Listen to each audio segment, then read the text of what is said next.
leading with a line here from the story by Dao Lin, kind of re-engages a sense of fiction's capacity to explore the uncertainties and the anxieties of human experience. So I want to think about the character here as a tool that the writer uses to explore those anxieties and uncertainties. The character's journey in a story, when you read a story like this, in what ways does it become a real or an unreal world that the character moves into or through as the story progresses? So one thing here that we kind of need to rethink is what fiction's basic definition is. I mean, fiction is or can be an entertaining story, but it also is an artistic means of exploring the ambiguities in human experience, particularly consciousness itself. The very kind of roots of how we perceive ourselves and how we perceive the world around us are kind of called into question by fiction as an art form. So for instance here, you imagine a situation where you're leaving class and you notice that your best friend has left a book under his or her desk, and it is a red leather covered book, and inscribed on the cover of it in gold is "My Diary." There's no lock on the book, and so you open it to see if it is your friend's, and you see the friend's name written in the inside the front cover, and you kind of page through the book a little bit. You see your name, and so you're drawn in, curiously, and you start to read the diary, and you discover these amazing things about your friend that you hadn't known before. So you put the book back there and you leave, and the next day the class meets, you walk in, sit down, and the book is gone, and your friend says to you, "I did this funny thing. I left a fake diary here underneath the desk the other day, and somebody took it and read it. Don't you think that's a great prank?" So the question is, which version of your friend tells you more about the person? Is it the non-fiction version of the person you think you know, or is it the fictional version of the person that is revealed in the faked diary? And that's where fiction kind of has some interesting roots that it puts down. It does it in various ways through the character and the exploration of character.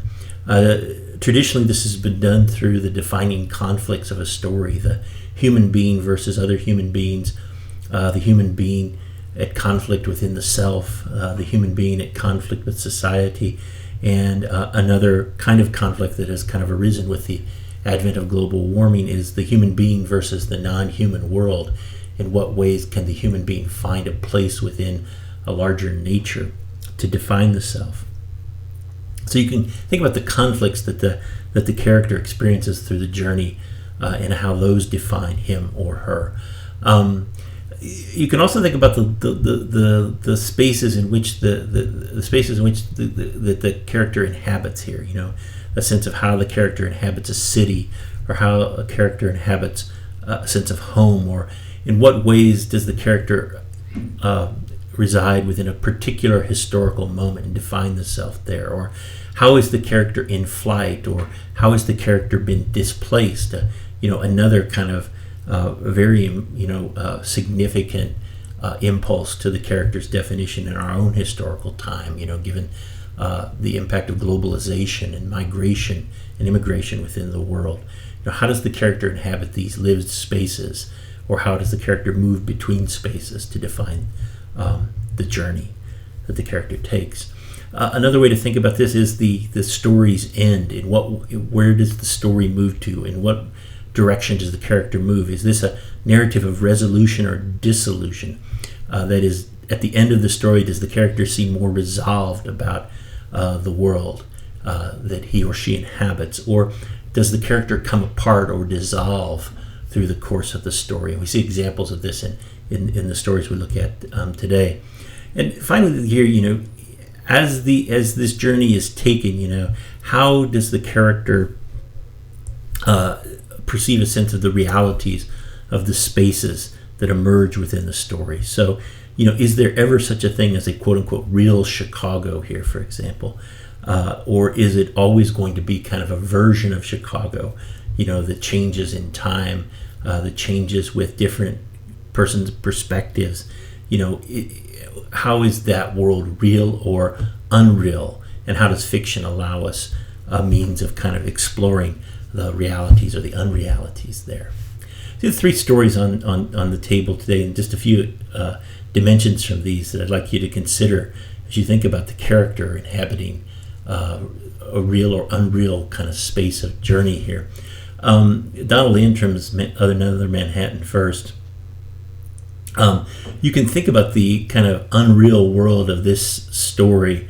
We typically think about the city as a space where there are lots of people around us and people to connect to. But in what ways does the city also kind of offer a sense of a very disconnected space, a space in which we feel isolation or solitude sometimes? And so Antrim is kind of engaging that in the story, right? In this story of 2 couples, and as he says, their messed up love and all the kinds of jealousies and betrayals that have occurred between these couples here. What are the realities that exist in defining their relationships together? Antrim says that stories, quote, begin with improvisations, little departures from reality. And these improvisations accrue reality. Reality gets built. And so Antrim himself is not thinking about, here's a solid city that I'm going to set this story in. And it's more about how the characters learn to kind of inhabit that space, and how that space kind of changes them or pushes in against them, and their sense of loneliness or their sense of isolation, their sense of anxiety as their relationships get built or come apart within this story particularly. And a couple of examples here of how the characters experience that space of city is when Kate in the story looks out, and everywhere on the city's horizon, she notes she sees other people's lit windows. That sense that here are all these other lives that are being lived in the city, and how she feels a sense of attachment to those other lives, or how she feels a sense of distance to those other lives, and how does that a sense of distance or attachment drive her connection to the men in the story. You also can play out a sense of Jim's dissolution in this story, right? His kind of personal and psychological descent as he kind of comes apart in depression and anxiety. By the end of the story, how he seeks an answer to those things through sex and through through his spending, through his sense of attachment to the other characters, but ultimately he can't find that. And how does he come apart or dissolve by the story's end within this city? In Dao Lin's Love is a Thing on Sale for More Money Than There Exists, we get another New York City here. And this is a city that is, might be closer to one that we recognize perhaps. It's a world marked by a long moment of nothing. And perhaps that's, kind of the world that we're in our kind of COVID world right now. We're just waiting for something to kind of resolve itself here. You can look at the levels of conflict that are present within this story. There is, the kind of non-human conflicts, the sense of, how characters feel, a sense of a changing ecology, the social conflicts that are here, the sense of terror that the characters feel within the city itself, the interpersonal conflicts between Garrett and Christy as they try to define their relationship, and then both characters a sense of inner conflict here as well, how they're trying to define themselves, not only within the relationship, but within a larger sense of their lives as well. A few things to note in terms of those conflicts is, the terror hangs over this story, right? That there's this vague sense of terror that defines the characters' anxieties and waiting in the story. That is both a terror in the sense of the potential, waiting for a potential attack from some outside force, whether that is human or ecological. As the story notes, global warming had finally arrived. Maybe Hollywood had made a movie about it. And so in what ways is that terror real or unreal to the characters? The terrorists are in the walls at one point, possibly. as the story notes, in what ways is that terror real or unreal? Well, it acts on the character, so it seems real, but is the source of that terror, in what ways does it seem unreal as well, perhaps in how they experience these things? As their conflict develops in the story, there's one moment where they stood there for a long time, all the moody emptinesses inside of them swelled and joined. The anger came from nowhere.